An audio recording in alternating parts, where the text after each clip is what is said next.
Hello everybody, welcome to the channel. My name is JGOD. In today's video, we're going to actually focus on the best class setup for the Spitfire in Call of Duty Black Ops 4. This is going to be more of a rushing style best class setup. It seems like you guys have been liking those on the channel. And since I've been having a lot of fun making them, I'm going to go ahead and keep putting those out on the channel. So for those of you that caught the video that I put out on how to buff the SMGs, you'll know that they're all pretty much underpowered. But there were a couple exceptions. One of those exceptions was the SOG with dual wield. That has a very fast time to kill because basically it's twice as fast as the standard SOG. And the other exception is the Spitfire with the Wildfire Operator mod. And the main reason for that is because when you equip that attachment, you have a 1500 RPM, which is a good 600 RPM faster than anything else in the game. And how they balance that incredibly fast RPM is that you get a ton of recoil. So this weapon is only going to really be good for anyone that can actually manage the recoil, or they understand the mechanics to take advantage of predictive recoil that exists for all weapons in Black Ops 4. So when it comes to the standard recoil management, you're basically pulling down on that right analog stick as you're shooting.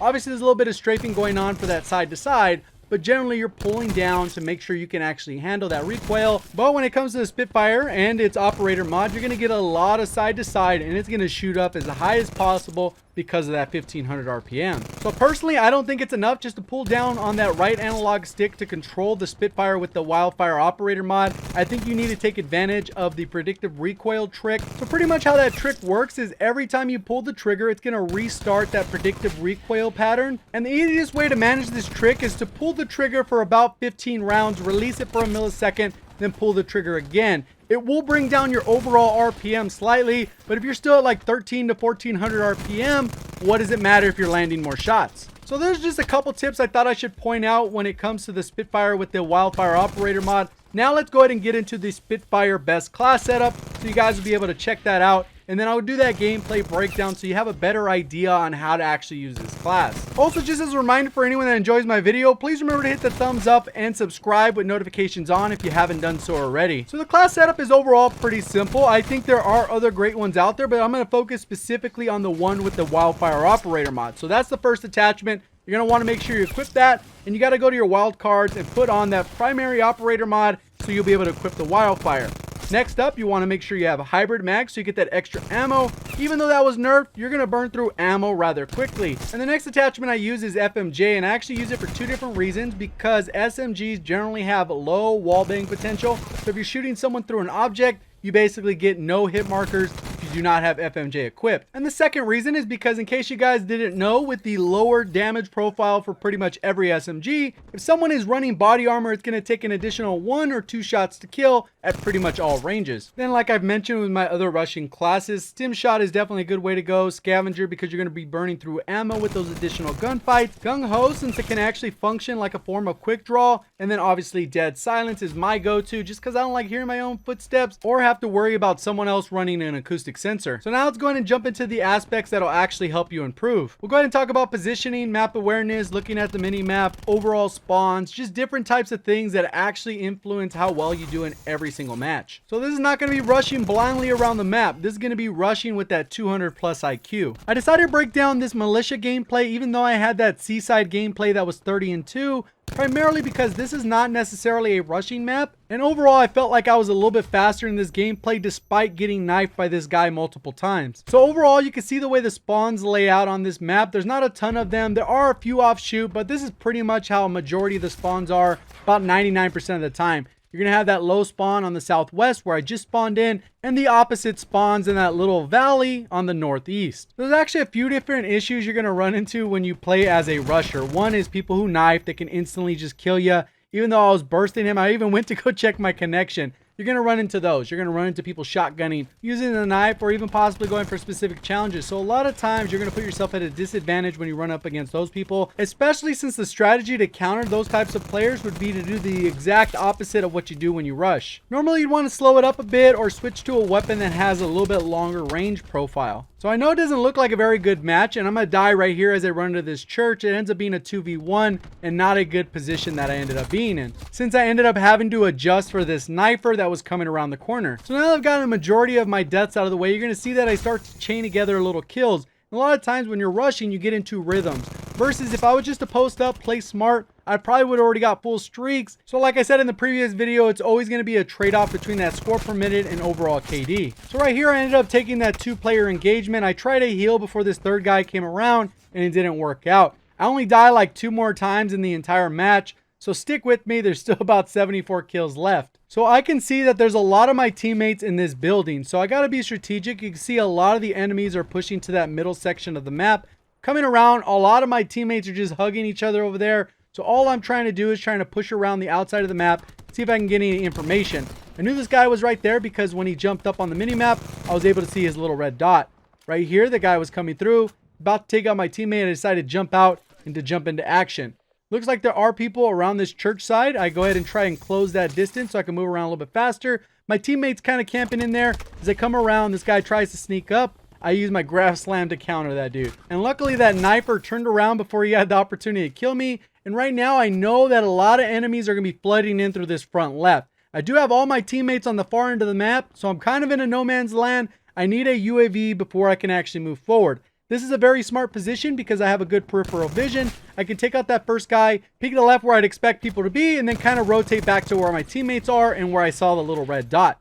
Now I'm going to go ahead and cycle around. I do have a UAV now, so I could play a little bit more aggressive if I do see these red dots. My teammate just got killed as he walked in the door, and then I come expecting the enemy to be there. I go ahead and see this guy at the middle of the map, and I decide to jump down, take him out. There ends up being another one trying to chase me, using my movement, advanced cover techniques to take this guy out. Missed a few too many shots, need to reload, and then I end up finishing him off. Unfortunately, during this little moment, I didn't run through the ammo bags, so I literally ran out of ammo. And I'm in a pretty bad spot. I gotta recover my health. And the not picking up bags part is a bad habit I have from typically running Crash, where I always have ammo and never have the opportunity to run out. So I go to help melee this dude, I end up taking his weapon, and now I actually have a weapon. But the better part is I actually have full streaks, which are typically essential in turning the tide, because even though I am on a pretty decent streak right now, we are still only ahead by 5 kills. And for whatever reason, that guy, when I killed him, he did not drop an ammo bag, so I end up in a bad scenario here. Still able to clean up, kind of pushed past the guy, and now I have a little bit of ammo. I actually picked up 2 ammo bags, I think, so now I have 2 magazines, but I'm still in no man's land. You can see where all my teammates are. It's not a good spot. Someone ends up shooting at me from this left side. Wait for him to come out, and then end up peeking him a little bit, shoot him, and then I debate whether or not I want to take that engagement. I get out of there pretty quickly, pushing through the spawn, and I actually let this guy go by me. I know that there's someone chasing me down. I don't need to get into a gunfight and then give away my position and then be in a bad spot. So luckily I'm able to clean up a double kill, and that guy was already long gone by the time I got in that gunfight. I'd also probably recommend switching up the streaks that I'm currently running, because these ones require you to be stationary, and a lot of times when you're rushing around, you're going to be very close to enemies a majority of the time, especially when you're streaking up. So I'd probably switch that to a counter UAV and probably a drone squad. If there's not a 0, then you can just time when you call that in. For the most part, that's probably the safer bet. What's interesting is this guy that's running from left to right on the screen that I just take out, there's no reason he should have been coming from this building. And the reason I say that is because almost all of my teammates, you can see them on the mini map or on the north side of the map. So that means most of the enemies should actually be on the south side. I heard this guy coming. I decided to turn around and just destroy him with that grab slam. So right here, I do have a UAV. I actually see a few people just outside this window, but since the angle of the window is a little bit odd, I don't get a good angle, or at least not a good enough angle to actually take them out. I end up working around towards this church building on the right-hand side. You can see right here. And the main reason I work my way back towards that building is because a lot of the engagements are a lot tighter when you're near that building. So ideally, if you stick around that building, you're going to have a good opportunity to make sure that those engagements actually are at your advantage. Go ahead and peek and make sure I get that ammo, so I get that extra score, plus then I don't got to worry about those scav packs. So as I come around this left side, I decide to make the fast play, which is to grapple into their spawn. Obviously not the super smart play, but I thought it was only a 1v1 situation right there. And all of a sudden, the guy with the little melee weapon comes out of nowhere and kind of throws off my plan. Ended up losing that gunfight because I was focused on the knife guy, which he tends to get in the way. Right here, I call my lightning strike. I get a good little visual overview of where everyone's at on the mini map. And based off that lightning strike overview, it looks like the north side of the map is fairly clean. So I'm pushing around, trying to get a little bit closer to this side of the map. I'm assuming someone's on the bridge, so I push forward, end up seeing the guy, end up winning that engagement, took a little bit of damage, and then I moved to a little bit safer area. I see someone down below. I didn't see exactly where they were. I made a bad jump, and because of the camera angles, I ended up not seeing the guy when he was literally in front of me. So I don't know what the heck happened there. I think the field of view is just too small for that particular engagement. So now I'm rushing around, trying to get back into spawn. You can see me going through the building. We're in a safe spot because they just called the Hellstorm. A lot of my teammates are going to be spawning very far behind me. I come around, get the quick kill. I decide to push up to this cabin knowing someone's up there that just killed my teammate. I push up expecting someone to come through. End up destroying that guy pretty quickly. There's another one. I take the engagement, kill him really quick. And for that engagement, FMJ definitely helped because that guy had body armor. Now I know a lot of them are spawning on this north side. Peek that real quick, land a couple bullets, and I want to take a different angle. Figuring someone's chasing me down, I decided to go a different route. Teammate decided to jump up there, so now I got to kind of come around. And based off the minimap, it looks like the spawns have flipped and that all the enemies are spawning on the south side of the map. So I pushed through the building expecting an enemy to be there. As soon as I saw one, I shot before I could even see the blue nameplate. And then there ends up being this guy who knifes me. This guy contributed like 8 of my deaths out of my 11 total. So even though he only killed me 4 times, he was involved in the other ones where I had to worry about him just because he's one of those players. And a lot of times you run into knifers that do that. They camp around corners, they run aggressively. You got to focus on them because that one-hit kill potential is a real thing. I re-engage this guy, take him out pretty quickly. It looks like there's an enemy in front of me, and because I was moving too quick and expected a teammate that's literally standing in front of me to take that guy out, I end up getting killed. I didn't expect anyone to be there.